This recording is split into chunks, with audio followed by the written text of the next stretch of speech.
to Naughty or Nice with Miss Cassie. Tonight, my very special guest is Bullwhip. How you doing this evening? I'm doing well. I'm glad to hear that.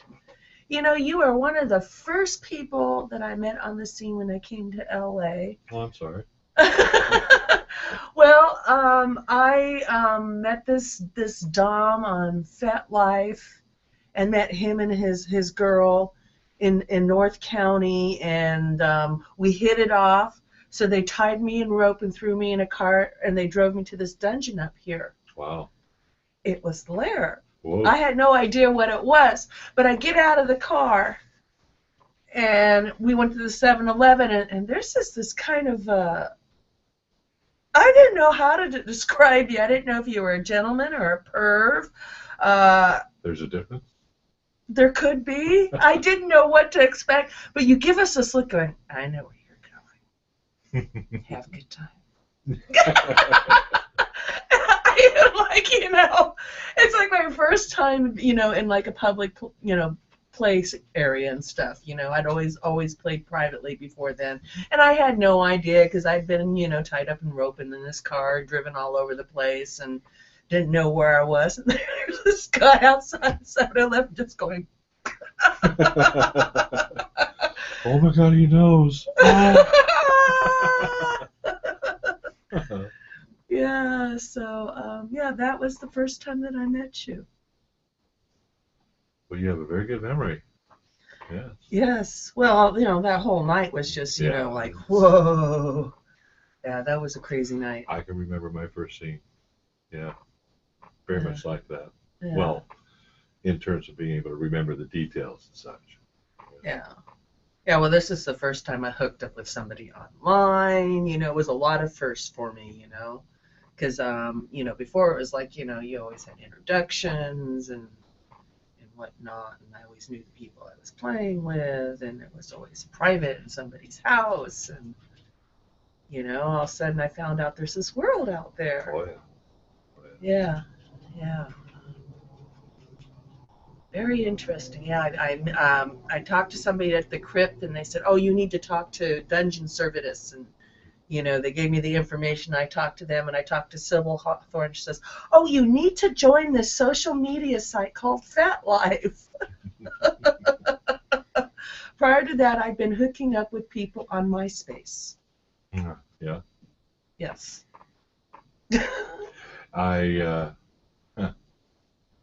So this is your introduction, right? Yeah. The reason why I'm hesitating is because I don't really want to date myself so much. But in your introduction, I mean, in your blurbs and such, you talk about how I said I've been 19 years in this and having a great time and so forth and so on. So I've already dated myself. Yeah, I remember when MySpace came on to the scene, and well, at least in terms of how the community found it.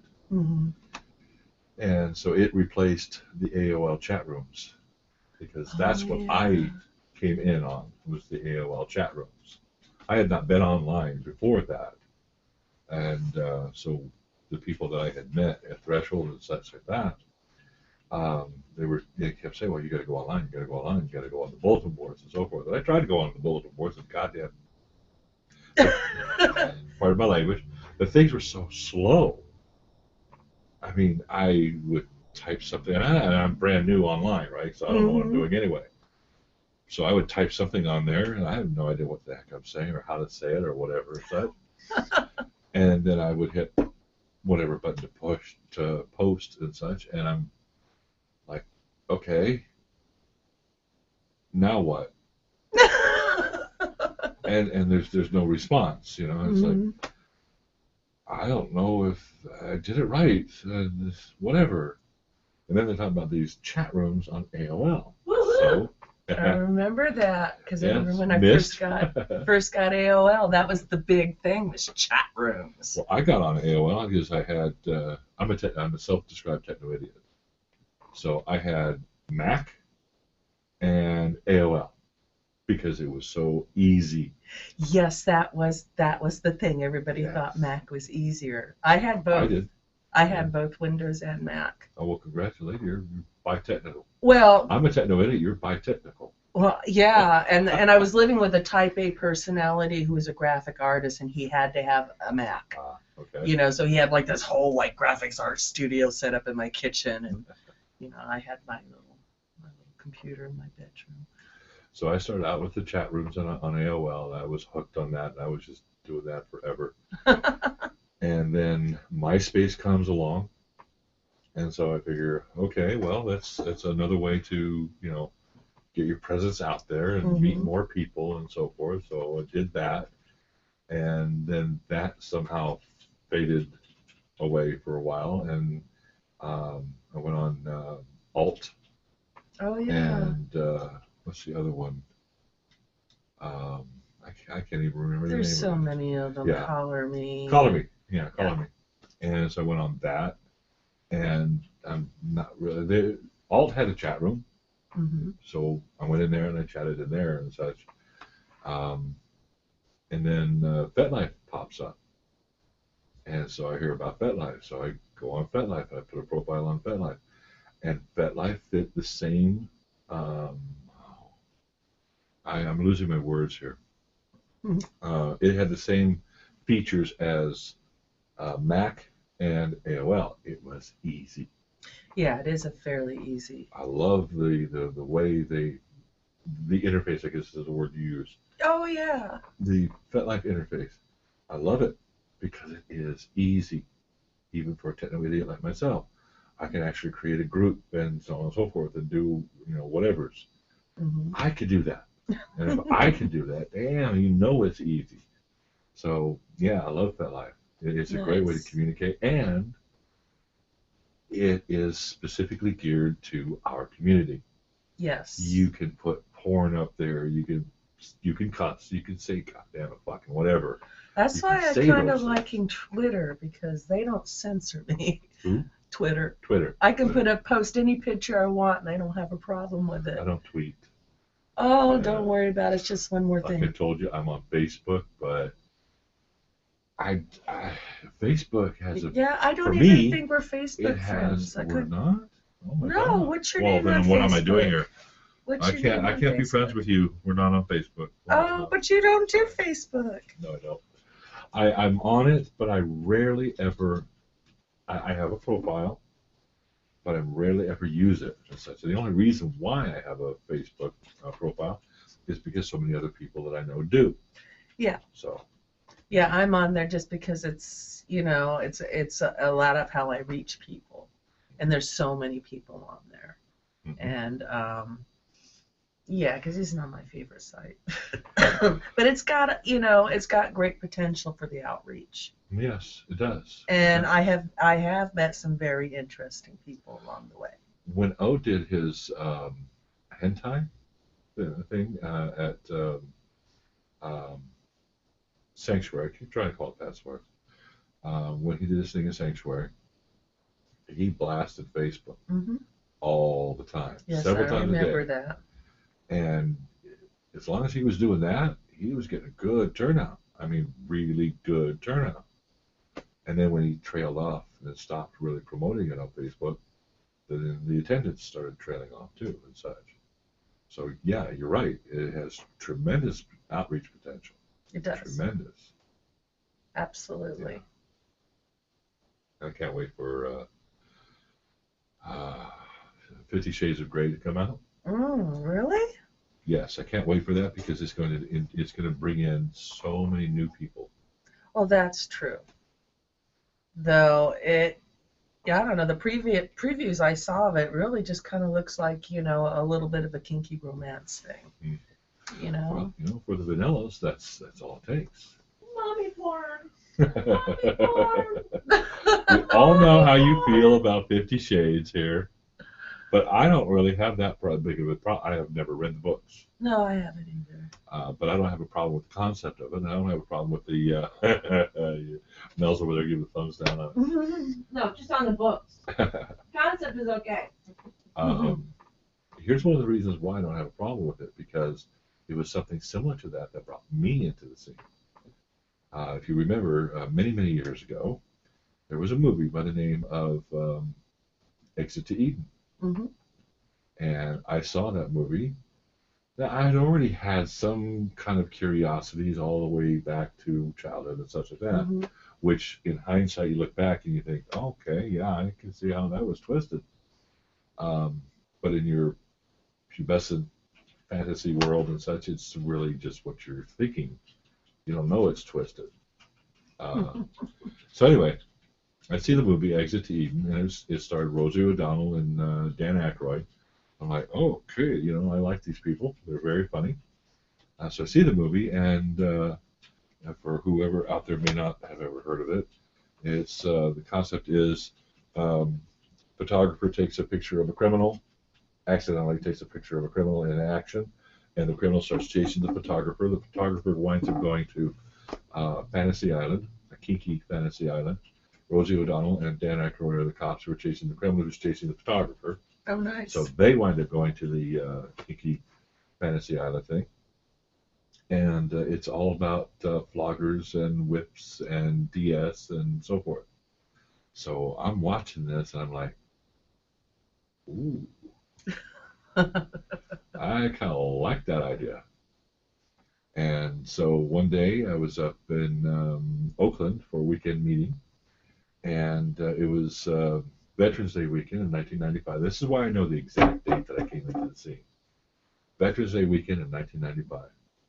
So it was a 3-day weekend, and there's a hell of a lot of downtime. And I'm like, okay, well, we're in the Bay Area. We're not exactly San Francisco, but we're in the Bay Area. We're in the close proximity. This is Sodom and Gomorrah of America. Mm. So if I'm going to find out about this BDSM stuff, this is the place, and I've got the time. So I made an appointment with a professional dungeon, went in, and I told the woman and said, I've never done this before, but I've seen this movie, and I'm curious. And so just don't do anything permanent. Don't cripple me. And whatever marks you leave, just make sure that they're covered that I can cover by street clothes.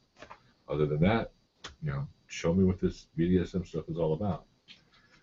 My reaction to just about everything she did was, this is silly. I didn't say it because, that would be rude. Yes. But that was my unspoken reaction. This is silly. Crawling around on the floor, this is silly. Have you sucked on a dildo? That was silly. It tasted like rubber because it's rubber. Rubber, yeah. If it was a real cock, then maybe that would have made a difference. Yes, it would have made a difference. Well, yeah. As it was, a dildo is just, to me, it's just, as it turned out later, as I learned more about myself, I'm a dominant personality, so of course, that's my reaction. Because I was on the bottom, right? Mm-hmm. So I'm doing things that I'm not really inclined to do, and it was just silly to me. Well, yeah, and it sounds like she was doing a lot of humiliation and that sort of thing, and kind of, sort of, but very mild, very mild. Yeah, and so, yeah, I could understand why you would think that was silly, because there's a certain amount of people that really are into that, but for the most part, people have a hard time keeping their straight face during humiliation, because it's just so absurd. Now, this is also where I found out that I'm a masochist. Really? Well, I don't really describe myself as a masochist because I don't get a sexual arousal from the pain, but it does reach me in a very major way. It's a release. Yes, exactly. It's a release. Well, that's how I coped with a lot of my stuff in childhood, with pain. I would be in certain situations, and the only way I could deal with the rage and the intensity that was coming at me was to just basically just as hard as I could, to the point where I would actually cut myself with my fingernails. Wow. Just, because the pain would just distract you from it. And it felt better than anything else, and it just diffuses the situation. It makes it easier to deal with. I can understand that. Yeah. Yeah.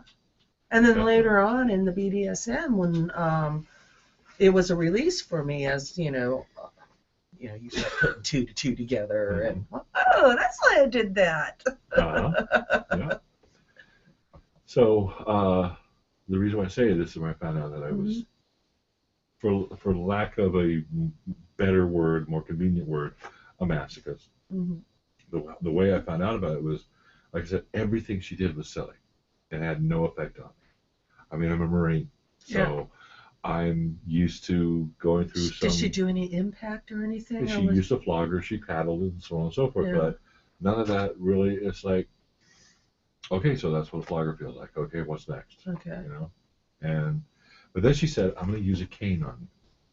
Oh. And at that time, it was not too long after, or it was like right in the middle of this incident where the American exchange student was in Singapore and got drunk and went around tagging things. And in Singapore, they take cleanliness to an extreme. Oh, is that when that caning was? And it was all over the news, and they were talking about this huge long thing, which I think is called a shambot now, or whatever, something like that. And they're talking about how it can rip flesh and it's potentially lethal and so on and so forth. Even President Clinton got in on the act and called the Prime Minister of Singapore and spoke on the kids' behalf and so forth. All right, so this is what I'm thinking. This is the picture in my mind. And then she brings out this little stick that's not even as big as my little finger, you know, width-wise and such. So I look at this little stick and I think, okay, whatever. So I bend over and I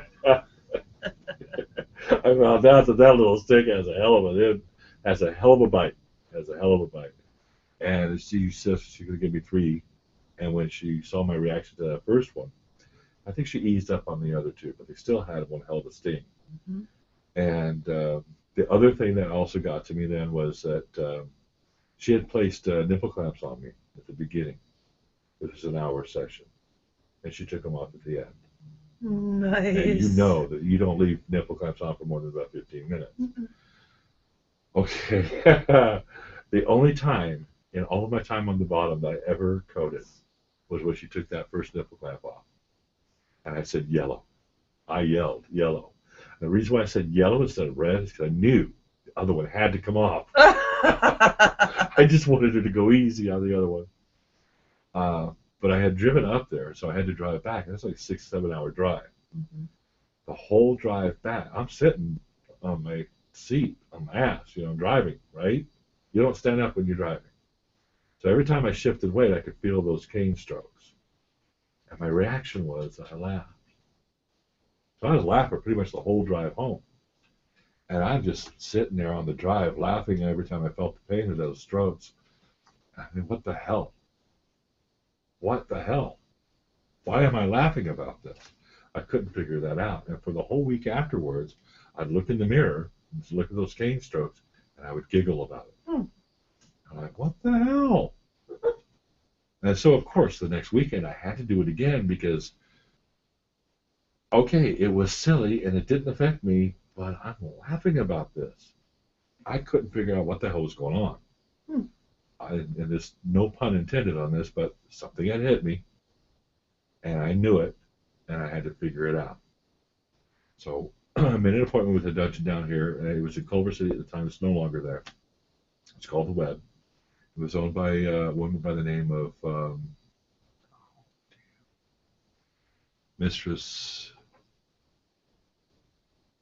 Suzanne. Okay, 20 years ago, right? So forgive me for having a little brain fart there for a second. Anyway, but it wasn't Mistress Suzanne that I met. I went in, I saw a woman by the name of the Contessa. Tall Amazon, raven-haired beauty. I mean, really gothic beauty. And so she did, and I tell her the same thing. I just did this once. I can't leave it alone. I got to figure out what's going on. So there I am. I told her the same thing I told the woman up in Oakland. And so she did the same thing, pretty much. Gave me a little sampler session, a little bit of everything. And again, my reaction was the same. It was like, okay, so whatever. And then at the end of the scene, she put me in a jail cell setting, handed me a roll of paper towels and some hand lotion, and then sat back very seductively and said, now I want to see a show. And I literally stood there naked in this jail cell thing with a roll of paper towels and hand lotion, and I went, Okay, I get it. I know what you want me to do. And I tried, but nothing. Oh. It wasn't happening. It was mortifyingly embarrassing to have a beautiful woman sitting there and you can't respond, you know? So, but I learned something. As mortifying as that was, I still learned something. I realized, oh, okay, now I get it. I understand why guys do this. They come to a place like this, they get beat, they jack off, and they go home happy campers. Good for them. What about me? Why am I? And even though this was the second time, I already knew I was obsessed. Why can I not stop thinking about this? I knew I was going to do it again because I had to have some answers. Yeah. I had to figure out what the hell was going on, right? So, and then one thing leads to another, and I get introduced to Threshold, and that's when I found out there's this bigger community out there. And one of my reactions to that, I got to get back to the movie thing. One of my biggest reactions when I found Threshold in the larger community, I realized these are normal people. Yeah. These aren't freaks. Nope. Because I was expecting to see some kind of freakiness going on. And I sat in the room for my orientation,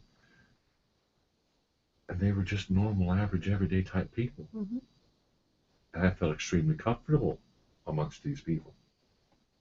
And I realized I may not have put it in those exact terms at that time, but because the woman giving orientation was beautiful, so I was like a little focused on her. But later, as I was thinking about it, I realized this is me.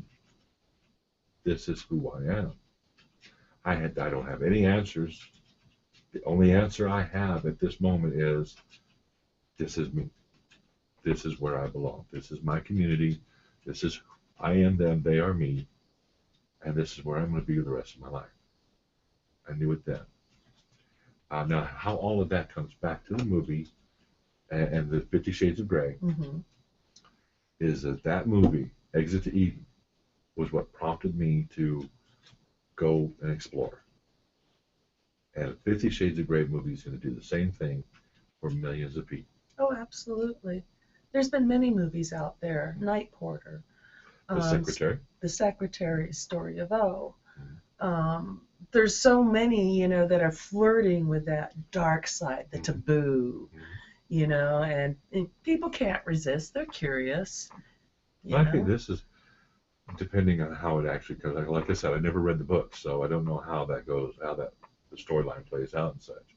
And you never know how the movie's going to portray it. That's true. But depending on how that happens, I think there's going to be a lot more people who are going to be able to identify with the character, particularly the submissive character in 50 Shades of Grey, than who could identify with the characters in Exit to Eden or in the Story of O, especially the Story of O, and the Secretary even. Because that was, to us, we could see, I liked the Secretary because it did a very good portrayal of a variety of aspects of what we do. But for the average person out there, for the average vanilla person out there, there were they're not going to really relate. Yeah, there was a few things in that movie where they may have confused a few things, because like I said, we understand it. We understand it. But to the vanilla people, they're like, but they see somebody who's eat 5 peas. Yeah, But yeah, the psychological factor and stuff, and they put things into it. Especially the psychological, when she's sitting there at the desk, and she won't move no matter what anybody does. Yes. And she even pees in the chair and such. We get it. Absolutely. We understand why she would do that. But to the average vanilla person out there, they're like, she's insane. Why would she sit there in the chair and pee on herself? That just doesn't relate to the average person. Right? Well, not that they want to admit. No. Because it's uncomfortable. And it's not normal. Yeah. you know. But hey, I was a kid. I know how perverse people are. I know what they made fun of me for, you know. And it's like, y'all had those same embarrassing moments. And yes, they did influence you later on in your sexual life. Absolutely. Because believe me, I've met kinky people all my adult life. And this was even before I realized there was a community of kinky people doing this. You know, I met people into golden showers and bondage and all sorts of stuff. And this was just, you know, taking a little walk on the wild side. When I was a kid, I would read when I would happen to, when my good fortune happened to put a copy of Penthouse Letters or Forum, Penthouse Forum, in my hands, and I could read that. And I was reading stories about somebody who was going through, you know, golden showers and Roman showers even. Oh, yeah. And so on and so forth, all of that stuff. And, you know, that was just masturbatory fantasy stuff as far as I was concerned, because I was that age. Yes. So it never occurred to me that, you know, what we're talking about now. And as I look back on it, I realized that was a true story. That wasn't somebody's fantasy made up. People actually do that. Wow, that's fucking cool. Oh, discovered the inner perv. And then there's outer pervs out there who want to join us.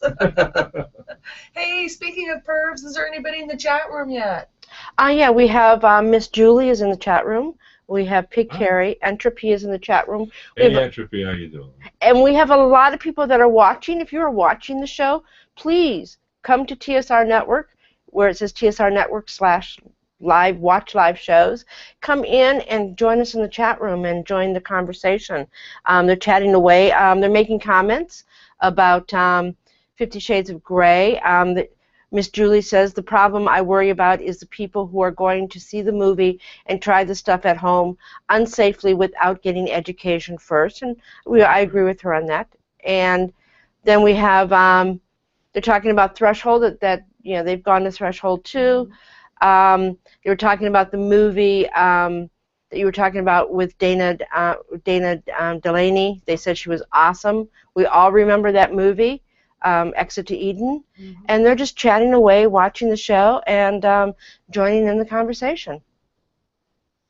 Awesome. Well, you know, how explicit do you think the movie's going to be? I mean, the trailers that I saw, I mean, it was fairly vanilla. It's very calm, very mild.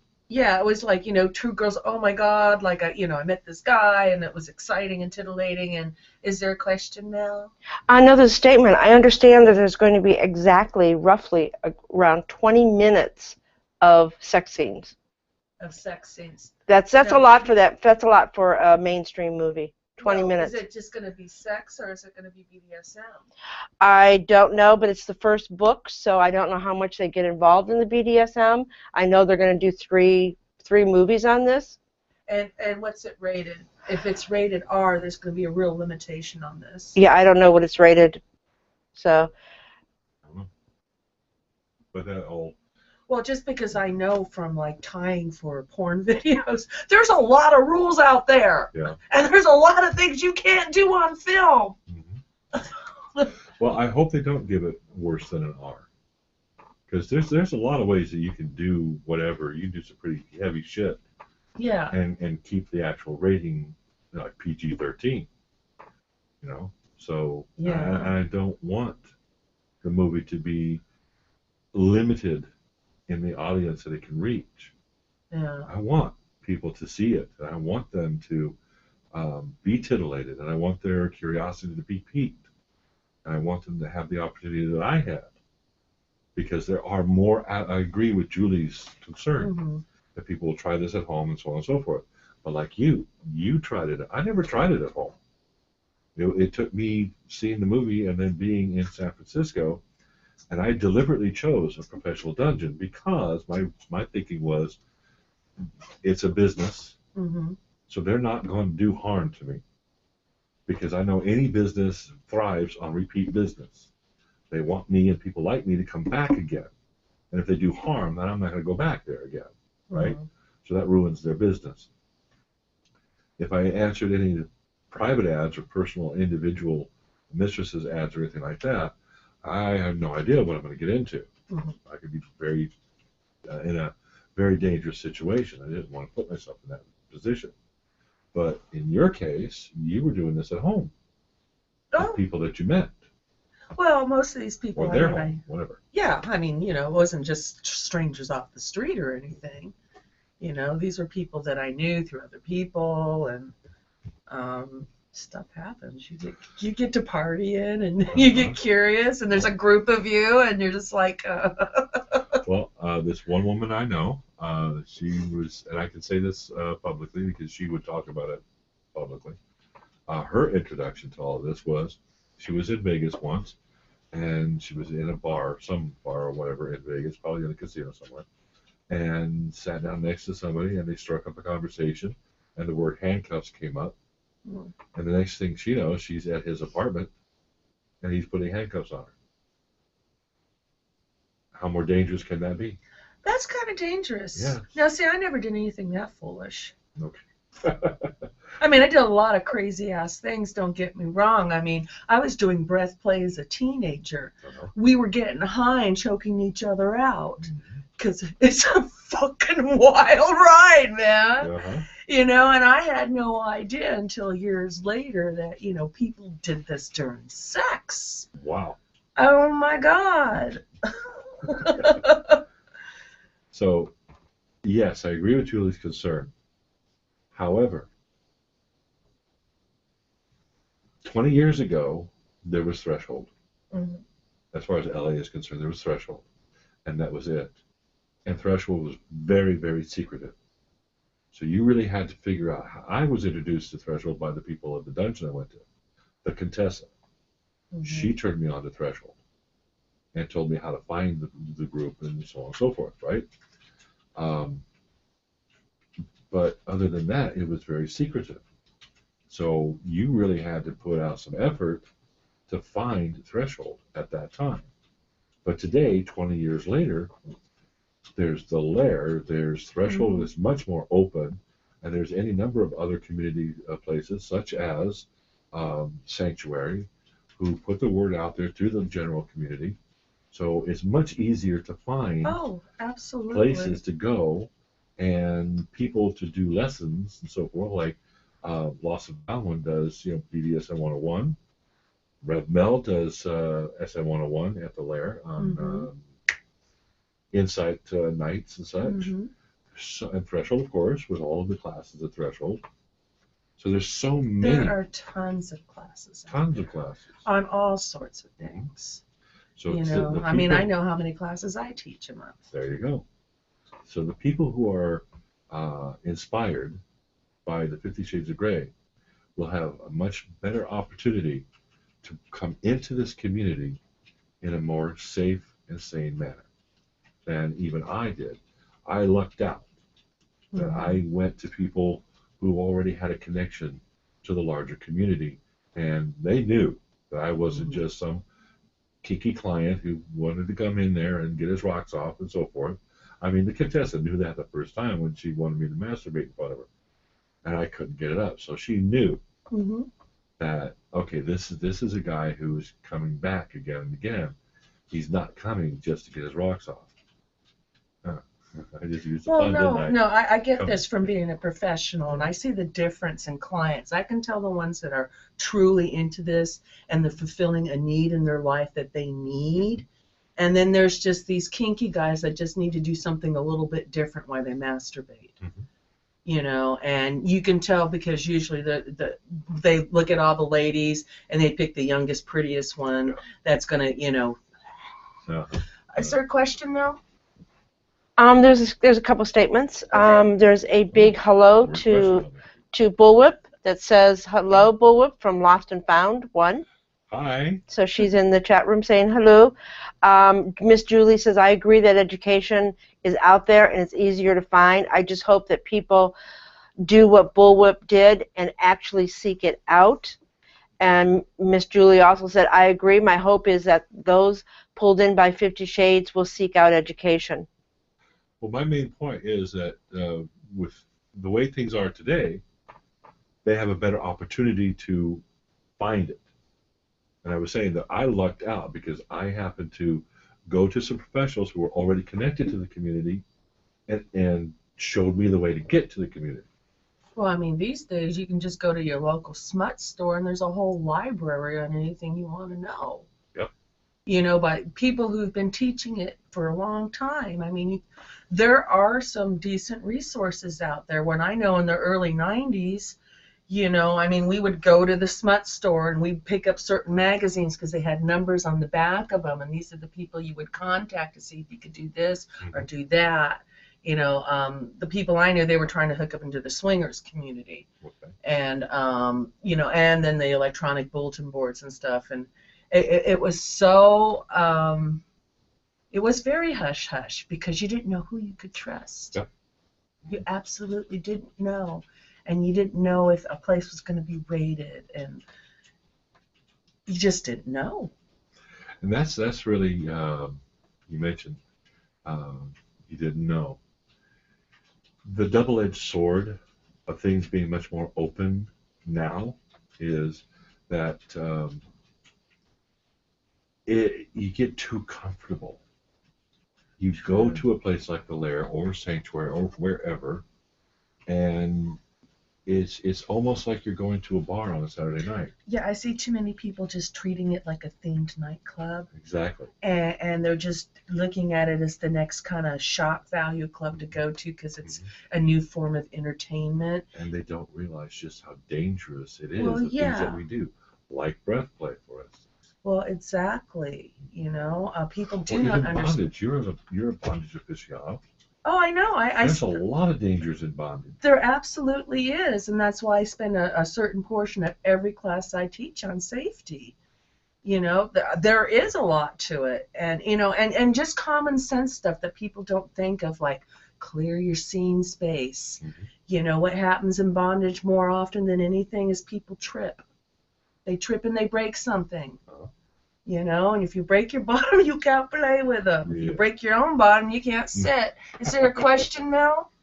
There's a statement from Entropy, which I think is really hilarious. We'll listen to that, but I got to tell a story about Entropy.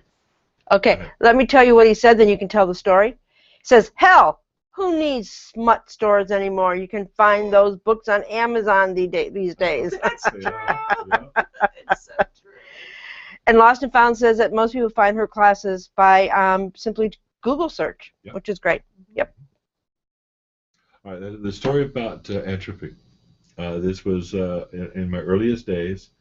I had been going to Cinematic, and Entropy was one of the regulars there with Master Aaron and Cammie and so forth, who is now known as Mr. Shady or something like that. Anyway.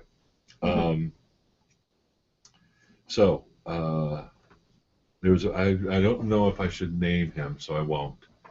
I don't even know if it's his real name, but I'll just to err on the side of caution, I won't name him. Okay. But he was in charge of membership at Threshold at the time, and he The took man with no name. and he took his position very seriously, and he was that type of a personality and such. Very, I know what I'm doing, and he did. To his credit, he did know what he was doing, so it wasn't like he didn't and he was being an ass and such. But he knew what he was doing, but he had an attitude about it, right? So he's doing a flogging class at the very first bazaar that I ever went to. Bless you. Which was at the Thank other you. one on Vine, just north of Hollywood Boulevard, and this is very early in my exploration. So a lot of being in Hollywood and such was all new to me because I'd never really gone to Hollywood before. I've lived in Southern California most of my life, but I live out in the IE, not in downtown LA, right? So a lot of that is very new to my experiences. Anyway, so I go to the class, and Aaron's there, and Entropy's there, and pretty much the whole crew from the back room at Cinematic are there. And I'd gotten to know these people by that time.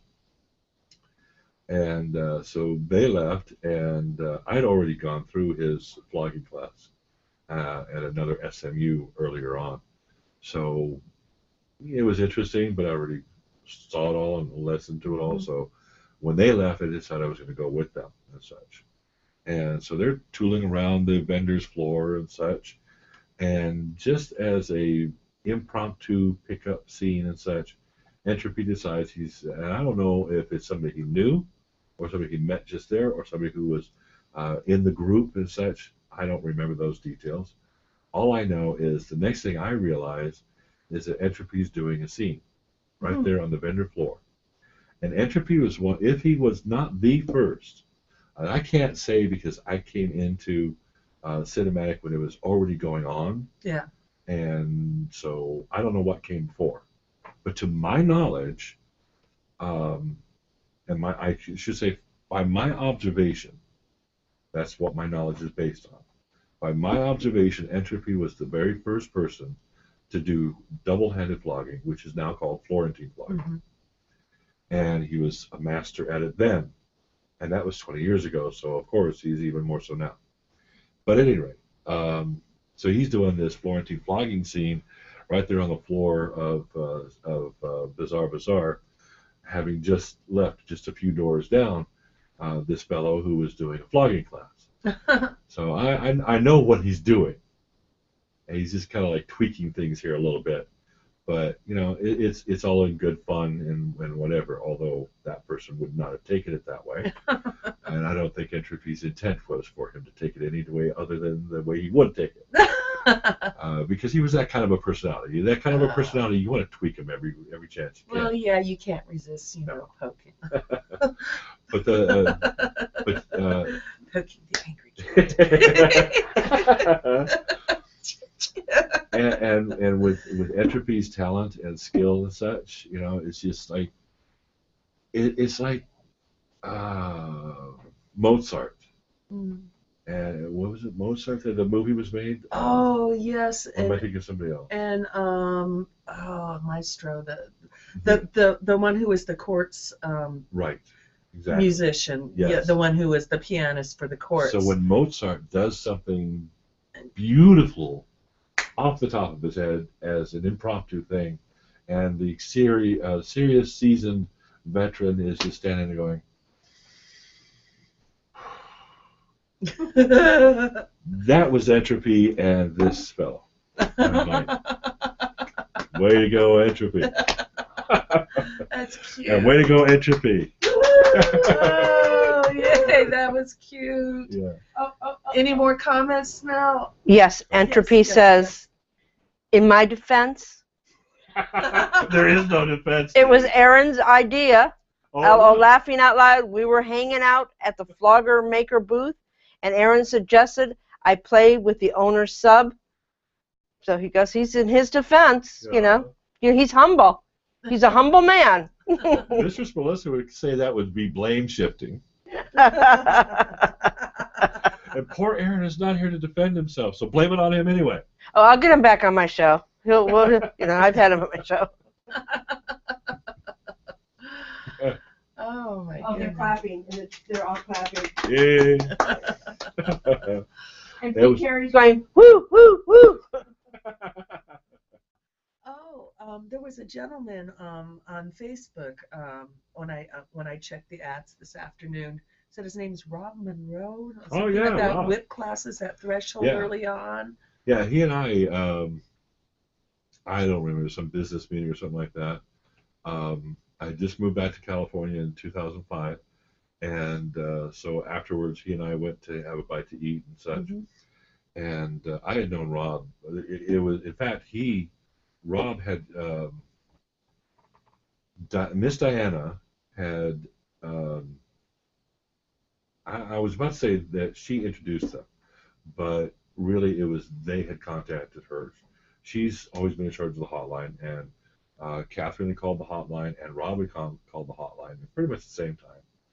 And so they met with her. I don't know if they met with her at the same time or different times or whatever, but she invited them to go to the next party, which was coming up very soon. And so it wasn't that they exactly had gone to the party as a date, but it was kind of a quasi date sort of situation. Okay. To my knowledge, Rob could probably, we will.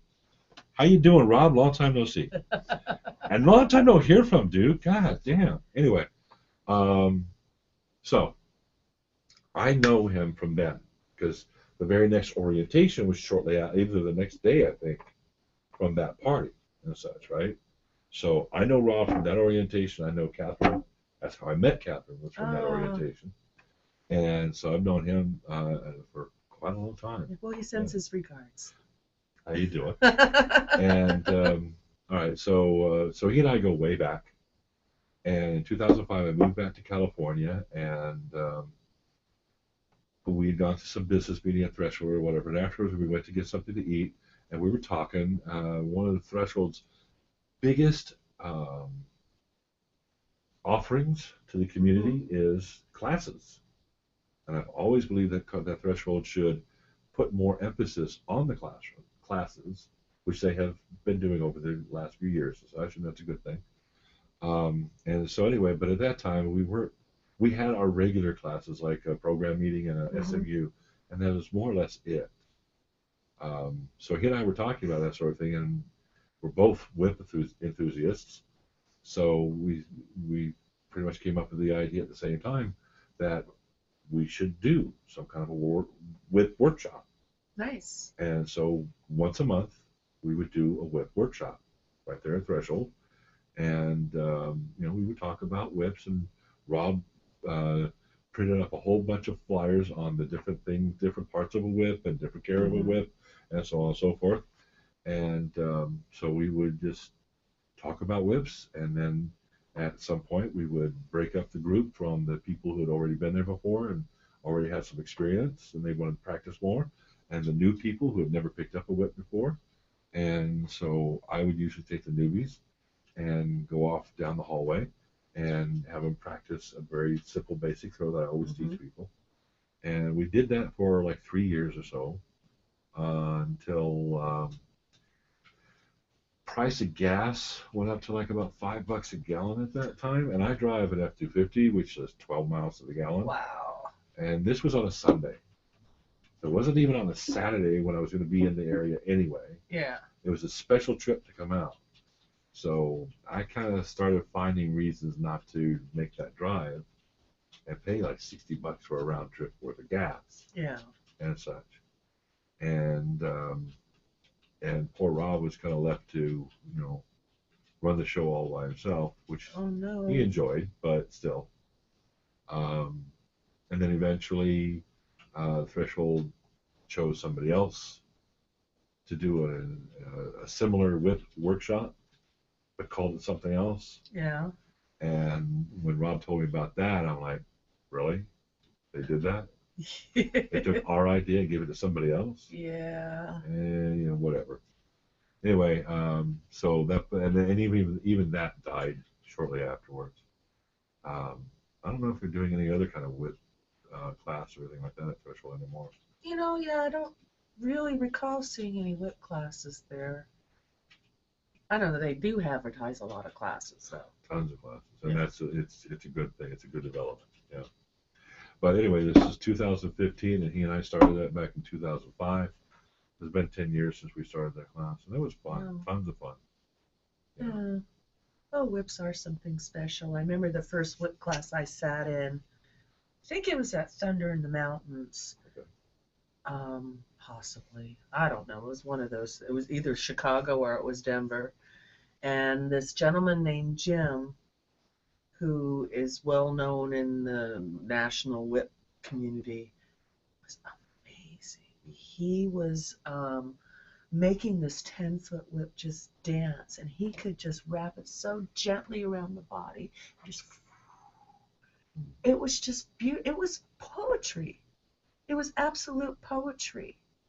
See, you're describing right now one of the things that I will often refer to or make a reference to in a way. A lot of people give me a great deal of credit for my skill and abilities as such. And I don't know if I come off just being humble or whatever and such, but All I will say about myself is that I hit what I aim at, and I hit in the manner I intend to hit it. And that's as much as I will give myself credit for. I can't do the whip dance thing that you were describing and such. It was beautiful. I've never practiced that. It's never been an interest of mine to do all the fancy stuff and such. So when I say there are a lot of other people who are much better than I am, I mean it. Because yes, I can hit what I aim at, and I can hit it in the manner I intend. And it is my intent, when I have a bottom up there, it is my intent to take them on a journey and not push them even close to their limits until they're ready to go to that place. But in the meantime, I want them to enjoy the experience. It is, it's an extreme. Oh, It is edge absolutely. play. And a lot of the people that I have played with have never gone there before. They've never tried to go there before. And I know that if I don't go gentle with them, then I'm not going to do any harm to anybody, but they might have an experience which will leave them feeling like, okay, I've done that. I really don't want to do that again. No, I totally understood. One of the reasons I'm no longer a professional bottom is because there was a gentleman that came in with single tails, and he tore my back up. He kept hitting me in the same spot on the spine over and over and over again. Now, And then just he was because wrapping me, and he scarred my breasts, he scarred my ribs. Just because you're paying for it as a client does not give you carte blanche to treat the bottom like, a side of beef hanging in a factory, butcher's factory or something like that. That's reprehensible, and he's lucky I didn't see him do it. He thought that because he bottomed to a very well-known mistress in LA who does amazing Congratulations, work, asshole. that it must feel so good, and he just wanted to give that same feeling to me. Okay. Not giving consideration to the fact that second- you're not him. Yeah, and then one time he's like, I just had eye surgery. And you hit me with a whip? I took pictures of my injuries. I presented it to Jesus management, Christ. and he's not allowed to come back. Just had eye surgery. Just had eye surgery. Oh my how ridiculous. God. Jesus Christ. And you're hitting somebody with. Thank God he let me wrap my head in a towel. Oh, jeez. Yeah, he would make me lay on the stage and wrap my head in a towel, and he would just. Yeah. It's like, oh my Lord. Yeah. Yes. Wow. And it's like, I haven't thrown a whip in quite a while. I got spooked. I was playing with somebody on stage and equipment I was unfamiliar with. I accidentally wrapped my bottom. I've never done that in my life. I've been terrified to pick my whip up ever since. Don't be. Because I've repped. Rob has repped. Robert Dante. You know the name. Robert Dante is one of the most renowned whip artists. He's the kind who will do all of those fancy things and such. And not just because he's showing off. He's got the skill to do it. Right? Skill and talent. And what I'm about to say is in no way meant to throw a wet blanket on Robert Dante and his reputation or anything like that. It's just to emphasize that no matter how good you are, shit happens. That's true. There was a time when he was doing some sort of a demonstration. It was here in LA. And he, the usual thing where they hold something out and he, smacks that thing out of their hand or whatever. And he had an errant throw. And it cut her forearm. Ooh. He's one of the top people in doing what we do with whips and such. And if somebody that skillful can make a mistake like that, Of course, anybody can. Oh yeah, and things can happen just that quick. You don't always have control over, if the bottom accidentally flinches in a wrong direction or something, something Like I totally always tell them, involuntary. moving targets get hurt, so stay still. Yes, yes. Is there a question in the chat room now? Well, I just wanted to emphasize, don't beat yourself up about that, because shit happens. Well, the bottom that I was playing with wants me to start practicing on him. Okay. And yeah, we've got a few things that we're going to work on. Hey, I was a practice dummy when I was at the web. Did I mention the name of the dungeon here in LA? It was called the Web. You did. Okay. Anyway, it was called the Web, and Mr. Suzanne used me as the practice dummy when she was training new doms with whips and such. So there you go. I can relate to him. Now, there was that little question sign that came up. Was there a question, Mel? Yeah, they're talking about Dante.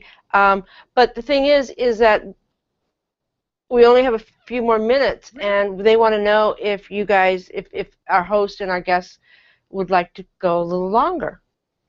Well, how do you feel about that? I mean, you have a job, I assume, to go Yeah, I to got to in the get up morning. at 6 o'clock in the morning, and I got an hour or so drive to get home. But I go a couple minutes longer. Probably about 15. Sure. Okay, well, great. Okay. Yeah, and they're just Arch says, please ask Bull about his experience at the Threshold workshop, but I think you've already done that, haven't you? I think you talked about that before he came in. Yeah. And then they're talking about Dante too. And I've also interviewed Dante on the show, so he's in the archives.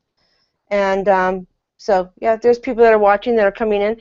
There's lots of people that are watching that are not in the chat room. I mean, we've got 15 more minutes of the show. Come on, sneak on in.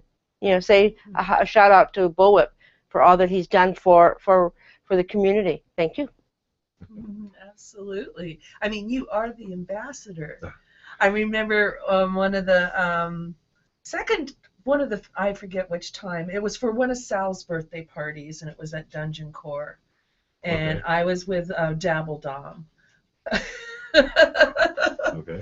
Yeah, Dabble Dom was in between, the rope master and my other master. Yes, Dabble Dom.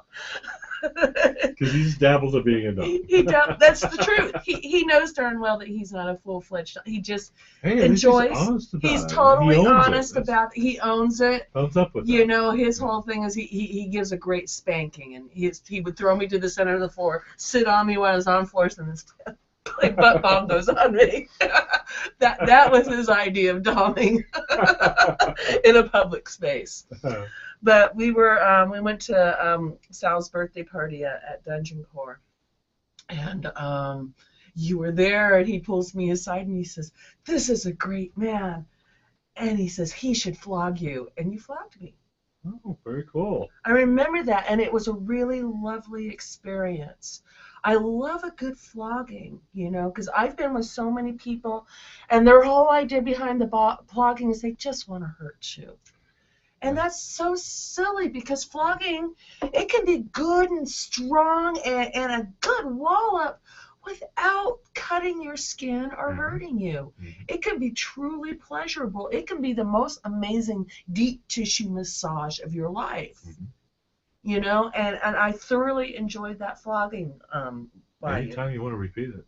Yeah, I may, because I haven't really done much bottoming for a very long time. It's been like basically a very long time. We'll just put it that way.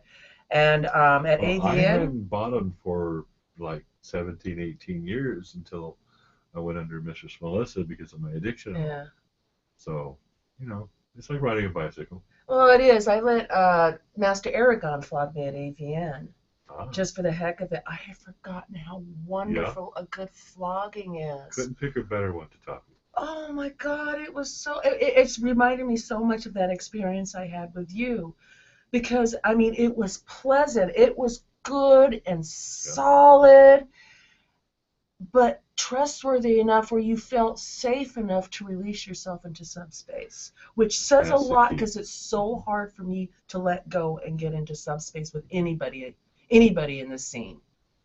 Well, what you are describing right now is why I never claimed to be a sadist. Because the textbook definition of a sadist, they get their sexual pleasure from inflicting pain on others, Yes. regardless of what the other's reaction is. Mm-hmm. I don't get sexual pleasure from inflicting pain on others unless I know that that's doing something positive for them. Oh, exactly. If they're getting something positive out of what I'm doing, then there's a symbiosis going on, if that's the right way to say that. There's a connection going on here, and I'm connected, and she's connected, and it's all working for both of us. As long as it's working for both of us, then I'm all there. But if it's just me and not her, and she's just that side of beef, I get nothing out of that. So no, I'm not a textbook sadist. Thank God. Thank you. It's like, if it says sadist in their profile, take it seriously. They might really mean it. Here's the ambassador side of me. I don't want to disparage anybody who is a true sadist, so long as their bottoms are true masochists. Exactly. And it's okay with their bottoms that the sadist does what he does without regard to whether or not they're getting anything out of it. Because they're getting something out of it in the fact that he's getting whatever he's getting without regard to that. Yeah, it works. I generally don't go down that sadist road, but I have a couple of extreme pain puppies that I'll play with from time to time. And I feel safe bringing my sadist out with those people because I know that's what they truly crave. And these people can take a level of heavy play that I could never even dream of, but it totally is what fits for them. Yeah. And it actually is a pleasure to play with them because they do embrace it so much, and you can tell that it truly works for them. I've often described the various types of bottoms as far as a whip person is concerned.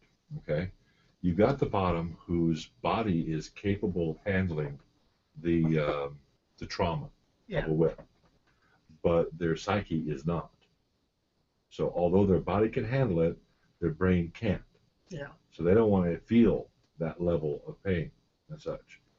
Then you got the opposite of that, where their brain is capable of handling and desires it and wants that level of pain, but their bodies are so not resilient that just a little brush leaves a welt, maybe even draws blood or whatever.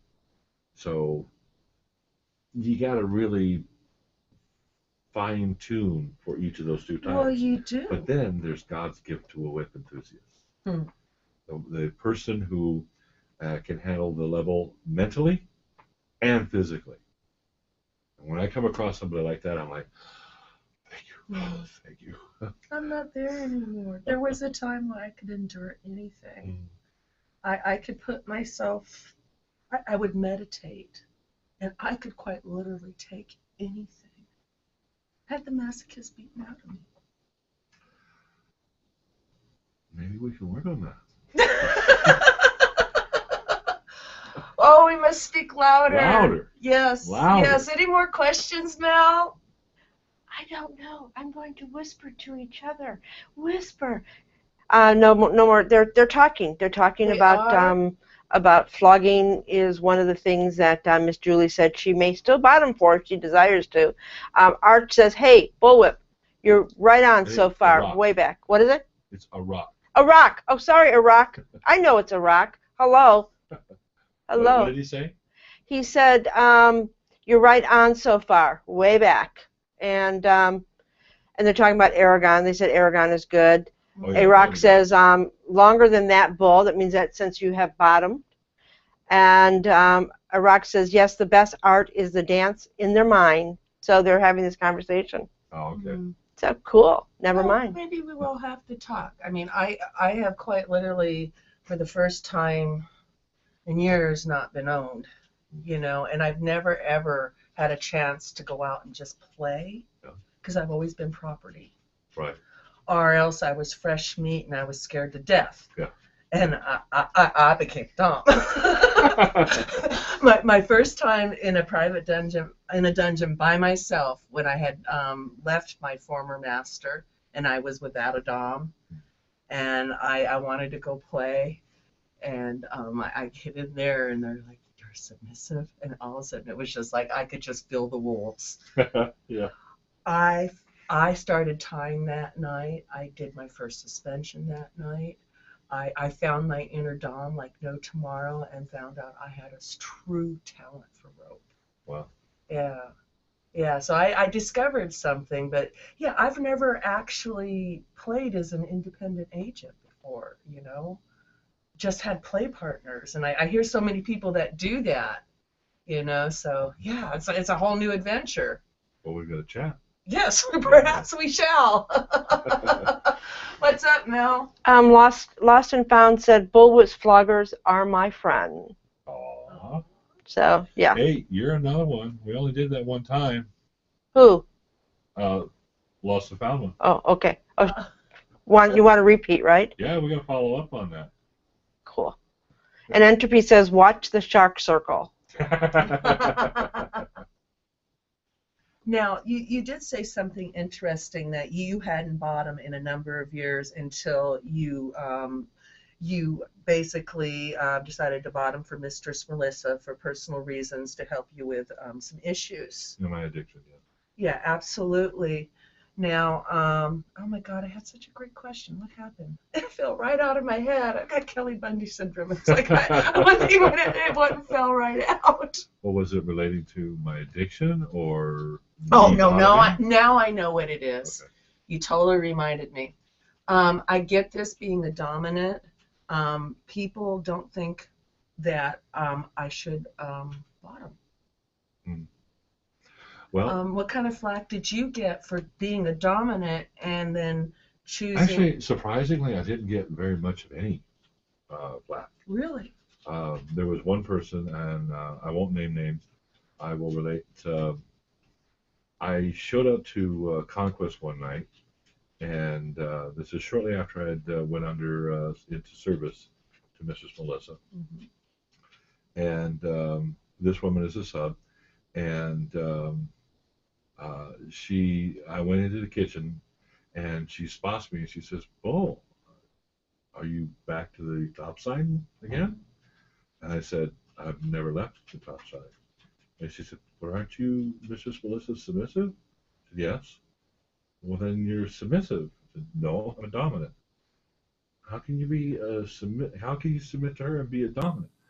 And I tried to explain it to her, and obviously that night I failed, but I failed to explain it to her to where she could understand it. But as I thought about this, I came up with an explanation. I think, in my opinion, my humble opinion, really hits the nail on the head. And I'm a Marine, so I'll use it in those terms. The Commandant of the Marine Corps is the #1 Marine. He is the highest ranking Marine in the Marine Corps. There is nobody in the Marine Corps with more rank and more authority than the Commandant of the Marine Corps. When he walks into a room, every other Marine in that room, no matter how high their rank is, they snap to and salute and say, "Yes, sir, no, sir, how can I help you, sir?" When the President of the United States walks into that same room, the Commandant snaps to, salutes, and says, "Yes, sir, no, sir, how can I help you, sir?" Mistress Melissa was my president. So, you can be as dominant as you want to be. Another good way to explain it, one of the first things I was told when I joined the Marine Corps was, if you want to be a leader, learn how to follow. The two, there's a symbiose between the two. You cannot separate one without the other. And I won't, again, name any names, but all these people who go around saying things like, "I'm so dominant, my hair won't even curl." You know what? Unless you are able to recognize, accept, and cultivate the flip side of your dominance, you will never be a whole person. Now, this is not to say that those who never do bottom and never will bottom are somehow less of a dominant. I'm not going to take anything away from their ability to be a dominant or their talent and skill in that area. All I'm saying is you can be better if you go into that direction and experience that.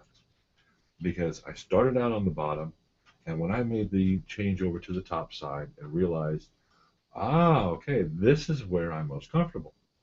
This is where I have the talent. This is me. But didn't you feel more solid in your decision, having experienced one side Well, that's than what I'm the other?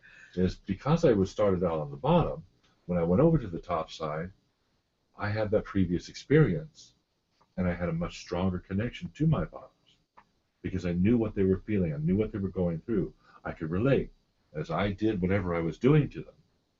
I knew what I felt, and I knew how my reaction, and when I saw the same reaction in them, I knew instantly where they were and what was going on with them. Now, this is not, again, it's not to say that the people out there who are tops and doms who have never bottomed cannot read a bottom in a similar fashion. Oh, no, it's all about being authentically and genuinely who you are and who you are at your point in development.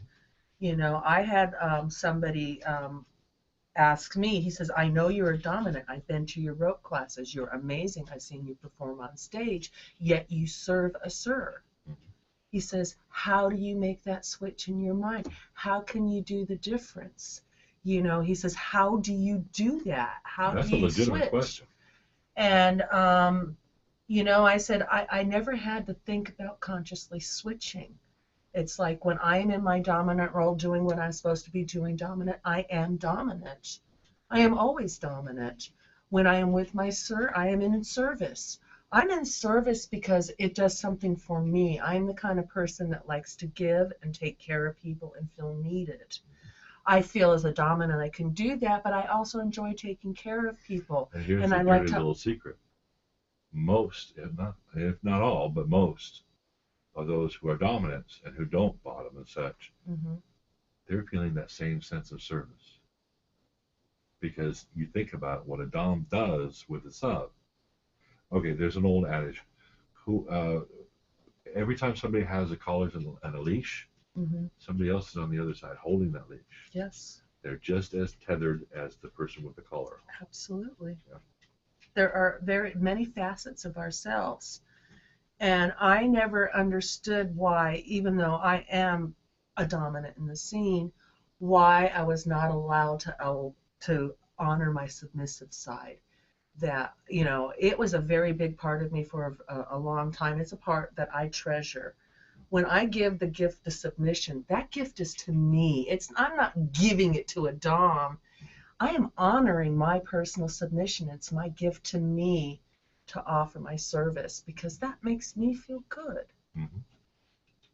You know, and I just didn't understand why I had to compartmentalize it, and I never understood why people will judge you as less than a dominant. I know too many switches out there, you know, to know that not everybody is all one or all the other. I see this in rope all the time, where there's definitely a dominant and a submissive in the relationship in almost every aspect of their BDSM play, but rope, they switch in that. What's that? 1 minute? Before you use up our 15? We did. We could go a few more minutes. The conversation's getting interesting. Except Cassie's got to do one thing. Art Miller is in the room. Art Miller. Art Miller. This Art Miller person is special, apparently. Art Miller. Oh, Art Miller. Oh, yes. Is this one naughty or nice? Me? You. What does that have to do with Art Miller? Well, it has nothing to do with Art Miller, but this is the Naughty or Nice show with Miss Cassie, and we always like to find out if our guest is naughty or nice and what our audience thinks about them. Oh, okay. So, yes, audience, it is time for you guys to put your vote in and decide whether or not you think Bullwhip is naughty or nice. Or any gray area in between. You got 50 shades to choose from. Hey, I'm sorry I couldn't help it. There's no shades of gray here. It's all white. I lost my shit about 10 years ago. You did? Oh no. It's been pure white for a while now. Oh, Thank you. I like it. So, was there another question, or are we going to need to wind down? It's up to Bullwhip. It's up to Bullwhip. I know I'm going to regret this at 6 o'clock in the morning, but we can go a few more minutes. Yeah. All right. I would like. Yeah. Continue the conversation. They're loving it. Yeah, we were talking about honoring submissive and dominant I want to sides. say, people have asked me, well, especially during that time, I'm no longer in service to Mrs. Melissa, because that ran its course, and Yes. so forth. We're still good friends, and she's still my sponsor. Nice. So yeah, and she'll ask me things like, "So how you doing on your set work?" And I have to say like, "Yeah, so about those Rams, yeah." I heard they're coming back to LA. At any rate, while I was in service to her, one of the ways that I dealt with, because I am a dominant, I'm not a switch, because to be a switch, you have to be, a lot of both. Kind of. Oh, you do. On a spectrum sense, you got submission on one end of the spectrum, dominant on the other end, and switches are pretty much 50-50 in the middle. Mm-hmm. Well, I'm way over on the dominant side. Mm-hmm. So I'm not in the middle, so I'm dominant, right? But again, it's more of a circular thing, right? Global, whatever way you want to put it. In any event, one of the ways I was able to deal with it is that I had to remind myself, she's in charge. Keep your mouth shut and just do what she tells you. And the other way I dealt with it was, what would I want my sub to do? And then I would do that. And it worked with her and I, because we're very much in sync. We think a lot alike. Now the right way to say it is we're on the same page. So the way she views things and the way she does things and approaches things and such is very much the way I do. So it was easy for me to think along the lines of, well, what do I want from a slave? What do I want that person to do? How do I want them to behave? And so on and so forth.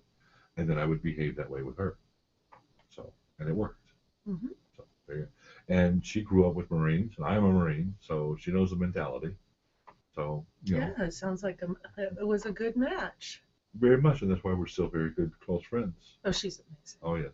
Yeah. Absolutely. I miss her so much. Yeah. Hey, she's still around, She still does DomCon and stuff like that. So, But, yeah. Yeah. She is somebody very special. And I also wanted to address the ambassador thing. You brought that up. Well, absolutely. Kane, for anybody who doesn't know, Kane owns the lair. Kane and Karina own the lair. And a long time ago, Kane started calling me the BDSM ambassador. And I don't know how serious he was about it, because I've heard him call other people the ambassador. Mm-hmm. But I took it to heart, because I felt and still feel that it really does describe me. Because going all the way back to my earliest days at Threshold, just probably like about a year or so prior to me getting involved with Threshold, there had been a big brouhaha and a split. So there was one group of people at Threshold who went away and formed Presidium, and then another group of people who stayed with Threshold and took over when the first group left, right? Okay, so I come into Threshold shortly after all of that transpired, so a lot of the people at Threshold are still talking about it and such, and I'm standing there listening to them go on about whatever and such, and I'm thinking, yeah, I think I'm going to stay out of that, because I'm not here to get involved with all of that politics and stuff. I'm here because I want to find answers. I want to meet people who have similar interests to mine, who can help me find the answers, and then work out whatever it is that I got going on. Because I still, at that point, did not know what was going on. I mean, I was 38 years old, 37 years old when I came into all of this. But you came in with a curiosity where so many people come in with an agenda. Mm-hmm. And I think that's one of the things that is so refreshing about you, because you're not like, this is where I'm heading. Mm-hmm. You're like, I want to learn this and figure out where I'm going. Well, that's exactly what I was getting to. Is I was 37, 38 years old when I came into this. I was a full-grown adult and very vanilla. So now I find this side of myself that I didn't know was there, and I want to find out what the hell's going on. How far does it go, and where do I wind up? Where do I fall into the scheme of things here? And such. Am I bottom? Am I submissive? Am I dominant? Am I top? I don't know, right? In fact, the women at the lair were gyno supremacists. Mm-hmm. So if you put the two words together, you figure out what that means. So being that I came into it with their influence, I thought I was submissive. So, go to find out the first time I top somebody and I get a big thrill out of it. And I'm like, I want to do this more. And they didn't really like that, but, they weren't on my journey. So, not that they gave me a hard time about it, but it was clear that they weren't really too pleased because I was discovering something that was there and whatever. At any rate, don't get off on tangents. Yeah, because we do have a question in the chat for the ambassador thing. Yes. They get me back Get on back topic. to the ambassador. All right, so I stayed out of the fight between the threshold people and proscenium people, and then I found out that there was an enmity between the threshold people and the cinematic people, because the promoters of cinematic had originally opened the back room to threshold players to go in and play, but it didn't work out. So they gave it to Aaron to take charge and organize it as a BDSM show and such. And so the threshold people were pissed off at Aaron and his friends, like Entropy, who took over the back room. And so there was that enmity going on. I'm like, hey, you know what? I just want to play. I just want to have a good time, and I want to find out what the hell I'm doing here, because I need to find out answers. And I was going to cinematic, and I got to know Aaron and Entropy and people like that. And I knew they were cool, and they were good people. They were very skillful. They were top of the line as far as their play then, and of course now. And the Proscenium people, well, that was another opportunity to play, because Threshold only did a party every, 3 months or so. That's not enough. Oh, jeez. Yeah. It was only a game in town. They had 300 or 400 Oh no, we people. had that, Club X down in San Diego. There you They go. didn't even have an actual venue. Yeah. It was just like wherever they could get a space. And Well, that was Threshold at the beginning, 20 years ago. Yeah. So I was staying out of all of these different problems with different groups and such. And I was going to Cinematic, going to Threshold, and going to Proscenium, and so on. So going anywhere else there was to go. And still to this day, I mean, there's still issues between the lair and Threshold and whoever else. There's a lot of issues between a lot of the dungeons for whatever reason. Too many people have too much time on their hands, and they've lost focus. Well, and people get clicked into their favorite spaces, and it's us against them. Yeah. And it really there's no doesn't need to reason be for that way. No, Yeah. because I know some people that play at all the spaces and know That's me. everybody. Yeah. One of my very good friends, a couple in the scene, and I love it. It's like when I see them there, it's just like, oh, I'm so There you happy go. you're here. Yeah. Because it makes me feel good, because it's like I'm not comfortable with all the places that we have around town. There's been some places where, well, yeah, I'm not sure if they like me. I'm fairly comfortable at just about anywhere I go. Yeah. And so I can go to Threshold, I can go to the Lair, I can go to Sanctuary. Sanctuary. See, I even mixed it up. I was trying to say Passive Arts. But anyway, Well, I can go to You Sanctuary. get I can treated go to, differently at these places if you're a sub or if you're a dominant. And when I've gone in the submissive role, I've been treated very badly at some of these I'm places. sorry to hear that. And then treated differently when I was in my dominant role, because it's respect. Yeah. And it really doesn't need to be that way. No. There was a question earlier in the Okay, chat yeah. room, Mel. There was two questions. Well, there's and they're both from Art Miller. Oh. Okay. All right, you have to tell me who this Art Miller person Yeah. is. Art wanted to know. Art, there's Art, two. way to There's go, dude. You turned it on, man. Art Miller. So he's probably married to Marilyn Monroe. Be a fake boy, I tell you. Yes, that would be quite a thing to talk about. Yeah. So he wanted to go back to the, I'm going to do both of his questions for you can hear. He wanted to go back to the rope. He goes, why do you think people switch for rope? And then the question that he asked now, it has with the conversation that you guys were having. How long did it take you to learn the answers? What was the tipping point that accelerated your learning and discovery? Okay, that's a very long, involved question. The short answer is, it was about 6 months into all of this that I finally decided, okay, there was just this huge question mark, and that was the dominant thing. It was this humongous question mark. I had no answers for it. I couldn't even figure out too many of the questions, let alone the answers to those questions. But about 6 months into it, the one question I did get answered, this is me. This is who I am, and this is where I'm going to be for the rest of my life. It took me about 6 months, probably earlier than that, but it was about 6 months that I finally articulated the answer to that question. Whatever reason I'm here, why-ever this affects me the way it does, this is who I am. Mm-hmm. And this is the way I will be. This is who I will be for the rest of my life. That question was answered, and not even that I knew that that was a question, but I had that answer. You accepted it. I accepted it. Not that I was fighting it. No, but there comes to a point where you get that epiphany. Exactly. It makes sense. You accept it. Yep. Everything's okay. You're like, all right, I got my deja vu. I'm on the right path. Yep. And even before that, I was comfortable pretty much wherever I went, but it was all a discovery. But certainly after that point, I was completely comfortable with wherever I went, whether it was a nightclub or an underground after party or like the basement. It was definitely underground. It doesn't matter where I was. It could have been, I went to Avatar Place, to Avatar meetings, to leather women meetings and such. Those women scare me, but in a good way. Oh, cool. Because they're my sisters. You know I'm lesbian, you know that, right? I kind of sense Absolutely. that about yes. you. Been out for a Absolutely. long time, but I have issue with my lesbianic sisters.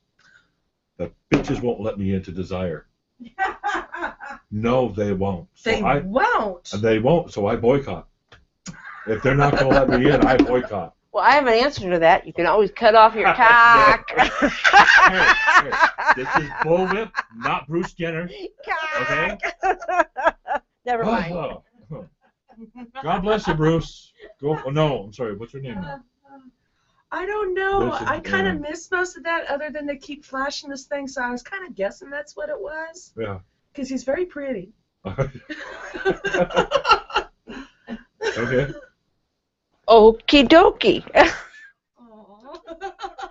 Anyway,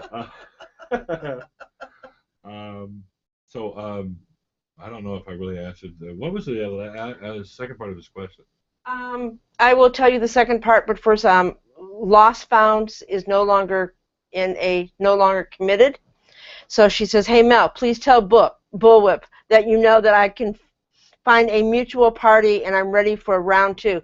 And she won't even let me play with her. Ooh.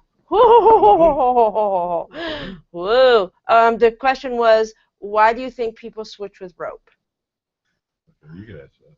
Absolutely. Rope does not do anything for me.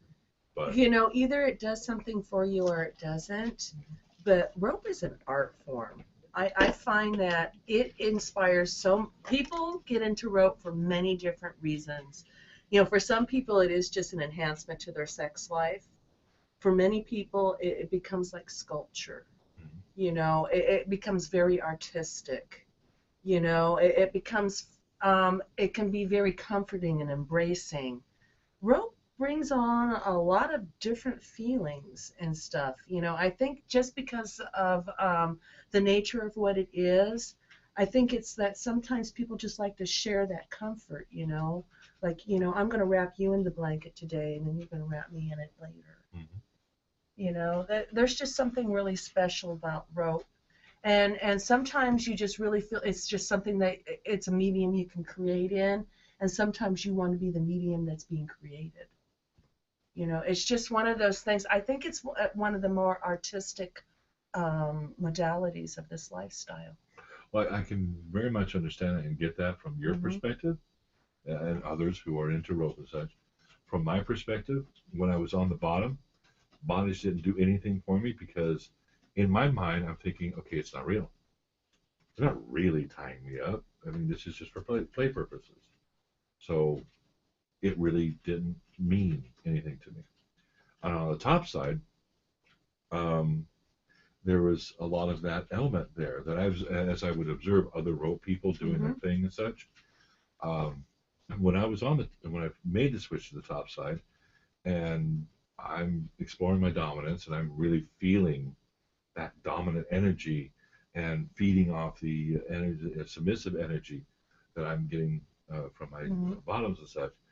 Um, to watch the rope people in action and realize, okay, you know, there's really not a whole lot of DS going on here. I mean, they're pretty much co-equal, and they're working with each other. The bottom is in the rope, and the rope is, I mean, the rope bottom is telling the rope top, okay, that's pinching right there, and that's not comfortable. Can you move it down a little bit there and such? And the top is doing his thing, and I'm like, okay, no, she wouldn't be talking to me like that. No, Now you don't tell me how to rope.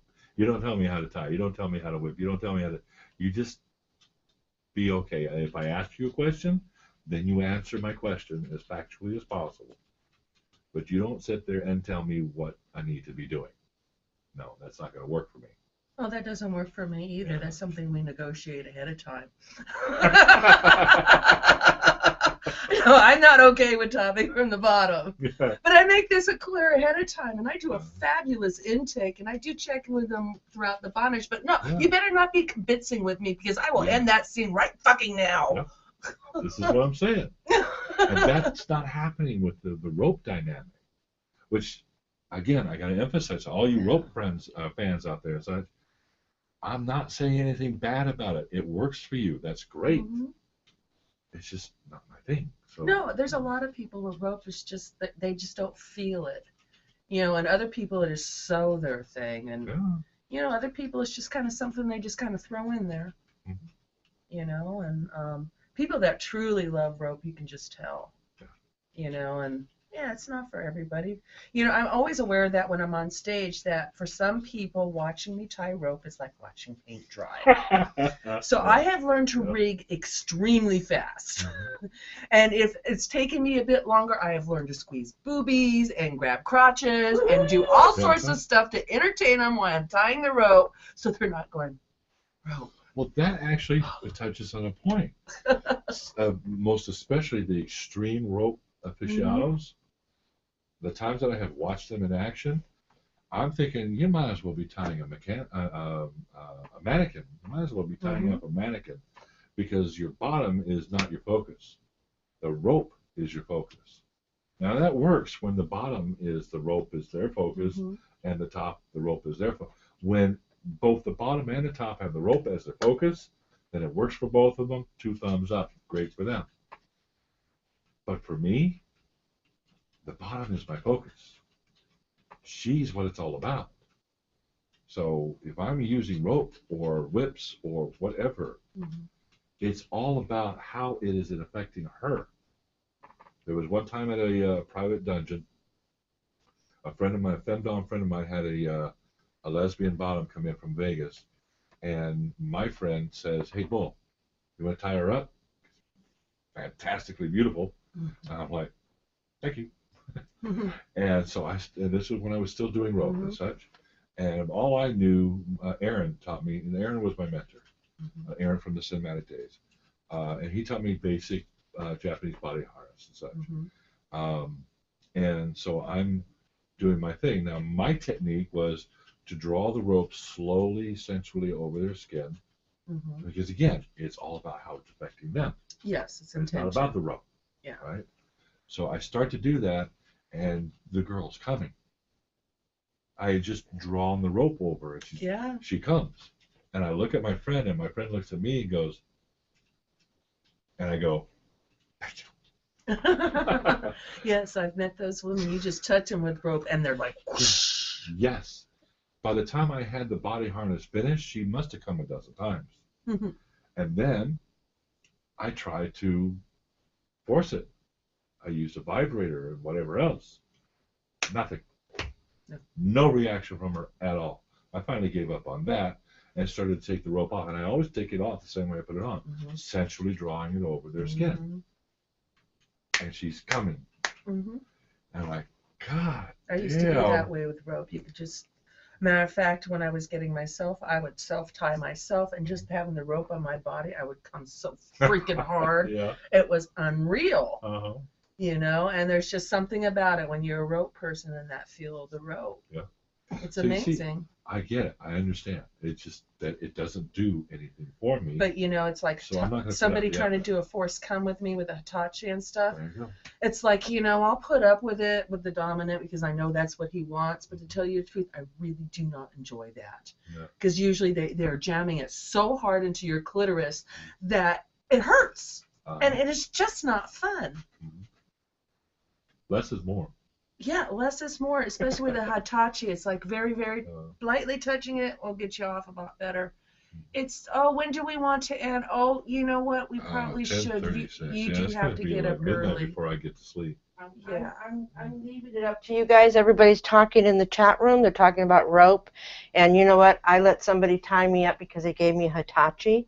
And anyone want my used Hitachi, they can have it because it's a motherfucker and it hurts. Never mind.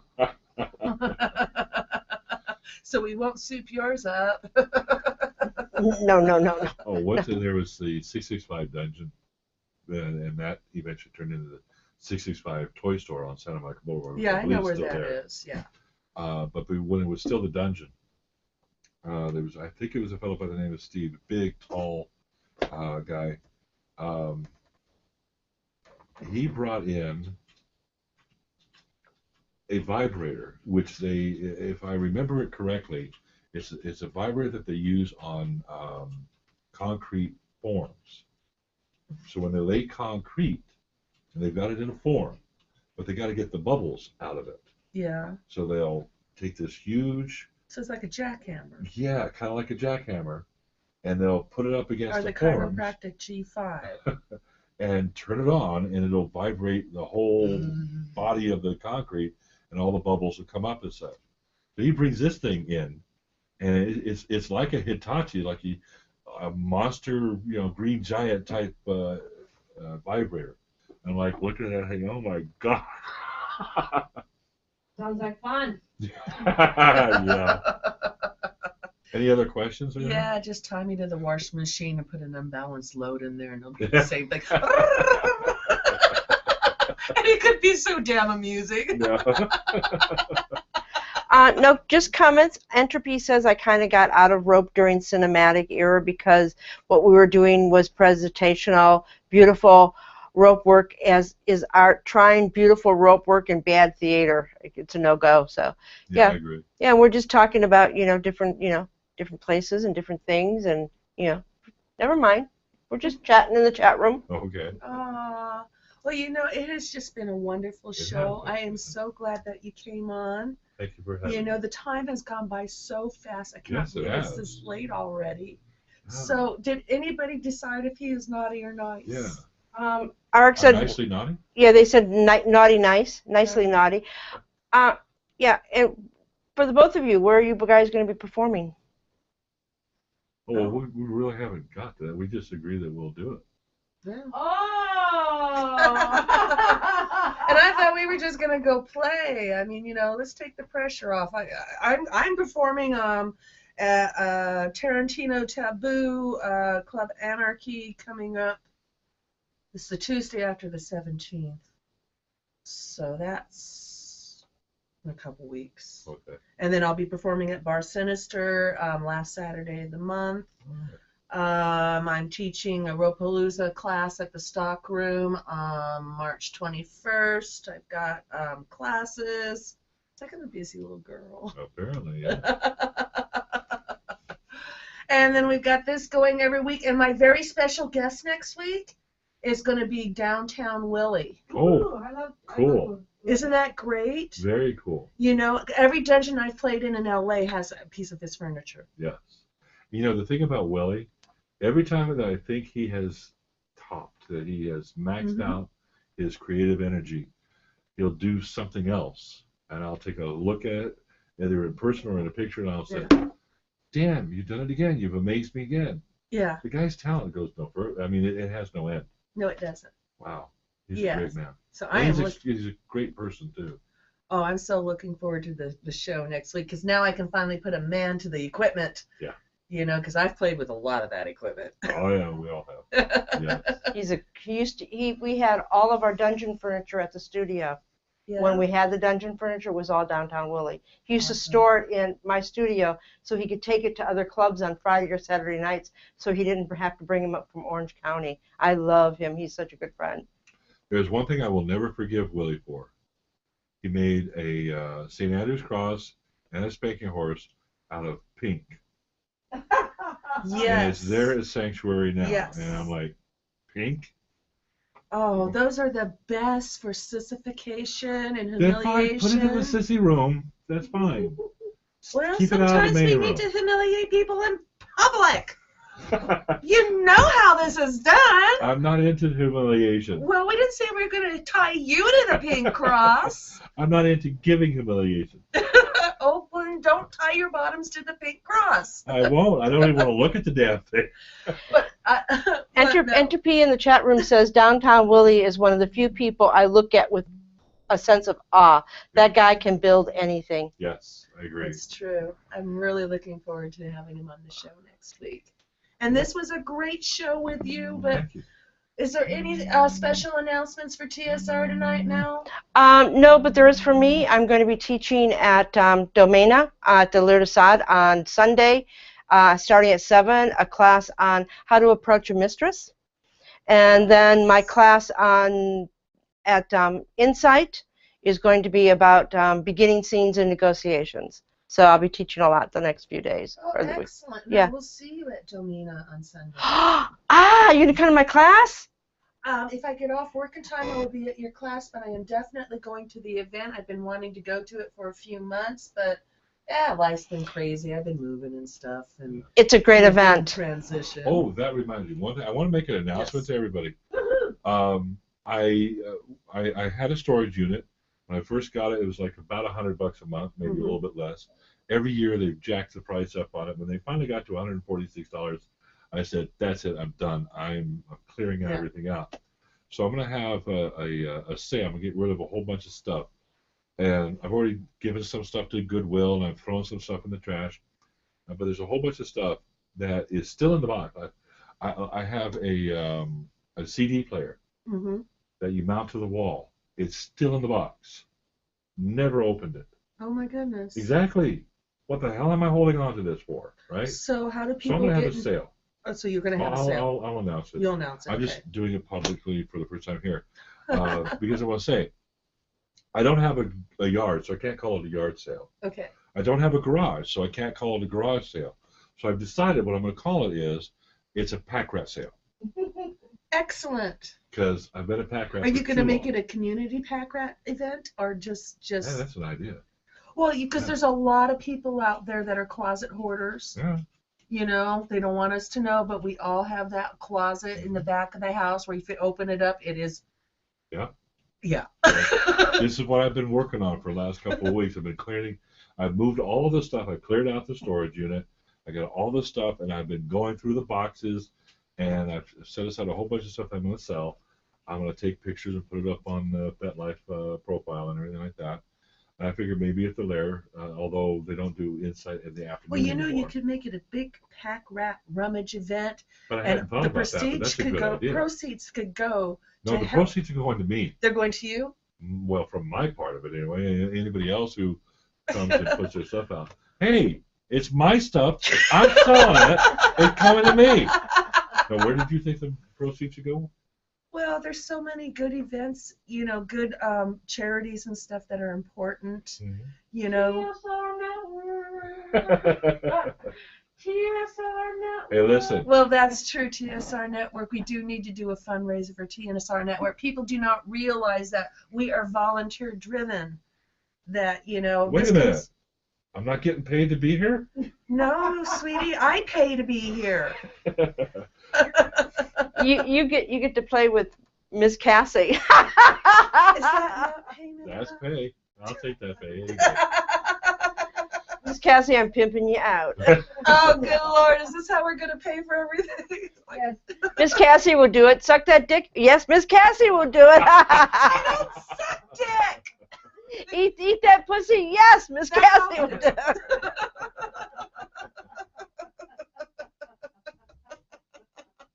This has been a blast. I've enjoyed it very much. That's not a deal breaker, is it? I do not suck dick. We'll see. Oh. Well, I'll tell you this.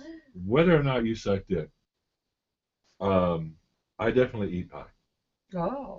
Yes. Lemon meringue. In fact, I always thought, before I got into all this, I always thought I was pretty good at it until my first sub. She was very bi.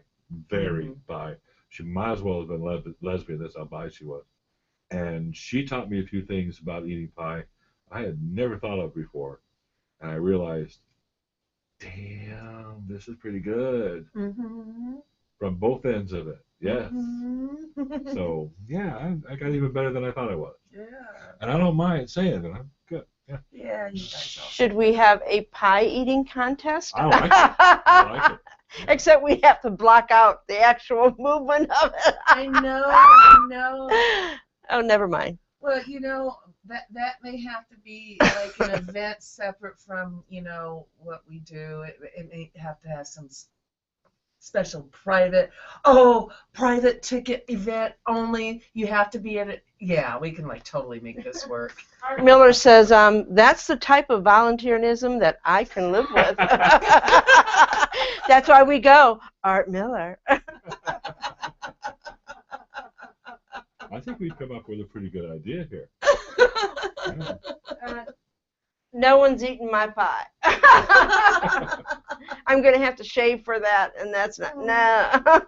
Oh. But shaving the pie could be part of the event. That's another good idea. Oh, God. Yes. I'm watching. Isn't that sexy? Pie shaving contest. Yes, a pie shaving contest. Javier, Don Javier has just walked into the chat room. Hi, Don. Perfect moment about eating pie. Well, let me tell you about a quick story about shaving. This was during the 665 Dungeon days.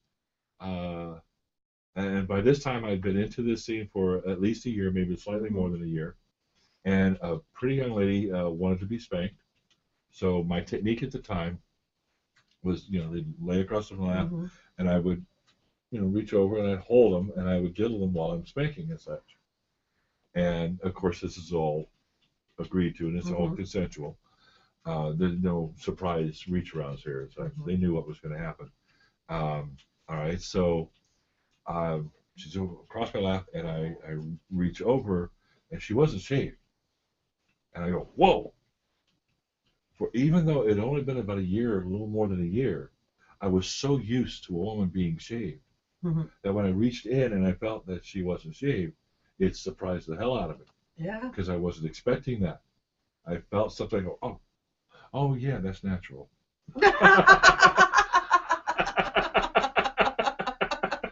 So are natural boobs. People don't understand. There's hair and droopy boobs. It's natural. It is natural.